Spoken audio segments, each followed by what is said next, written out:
Good morning, welcome to Supercross Live on supercrossonline.com. I'm Zegin Braun along with Jim Holley here doing the pre-race report. As you can hear in the background, Jim, the bulldozers are going and the track is getting ready.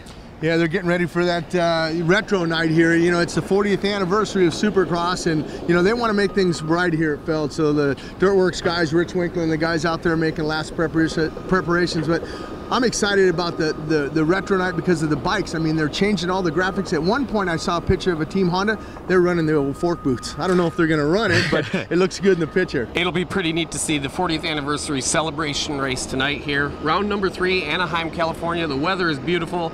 The track, as we said, is looking pretty amazing. And the racing, Jim, it has been just amazing. The first 2 rounds, of course, in our 250 Supercross class, we've had a replica both weeks. It's been the same thing. What do you think in round number 3 are we going to have here? Do you think Jason Anderson's going to come atop again, or is Seeley going to find his way to the top of the podium? Well, I think Seeley needs to find his way, Zegin, because, you know, right now he's sitting 6 points behind Jason Anderson. Jason Anderson, like you alluded to, has won the first 2 rounds, so they're coming here for 3. Seeley thinks that, you know, he's owed one. I mean, he's led these things all the way until the last lap, both rounds, and finishing up second. But not a bad way to start the championship out. But I think he's got to win here tonight. That's absolutely correct. Now, don't forget, just these 2 riders. It's a stacked field. Zach Osborne has been right there. I mean, every week he's had 2/3. He's right in the contention. Do you think maybe he comes up this week? Maybe Cooper Webb? Who do you think we should keep an eye out for? Well, you're forgetting another guy, the guy who rides the Monster Energy Pro Circuit Kawasaki, Dean Wilson, number 15. I mean, he's had 2 fourths now, so he you know, he was slated to win this championship, and with 2 fourths, I mean, he's got to get up there. But like you said, I mean, Cooper Webb, the rookie last week, we saw him whole shot. He made a few rookie mistakes there, but in all had a pretty good ride. But I think for Zach Osborne, those thirds, he's got to get better starts. He's got to put himself in there to go run with Anderson and Seeley. If you remember, Anderson and Seeley, they've been getting those whole shots, and they're just kind of checking out.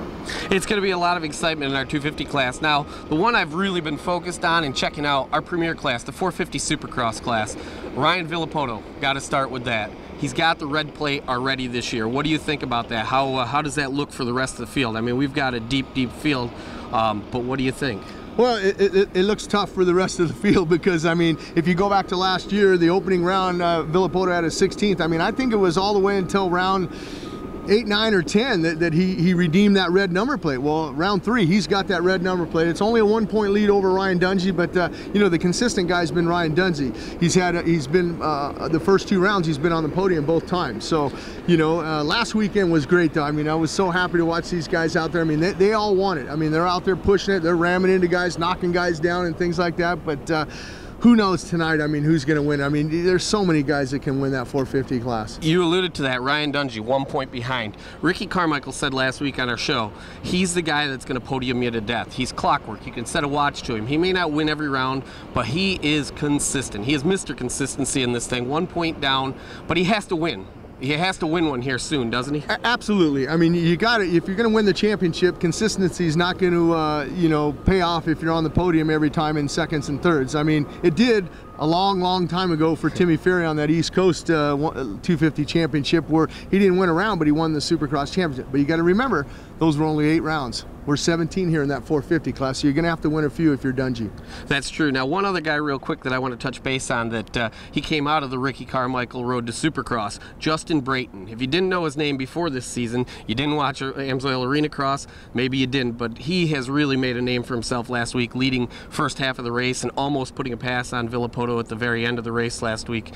What do you got to say about Justin Brayton's performance so far this year? Well, I've seen it and a couple years ago when he rode for Honda, he rode for the factory Honda team. He had some podiums there, but he hasn't had a win in that 450 class. But I could see it in his eyes last week in interviewing him. He says, I'm going to win one of these things in 2014.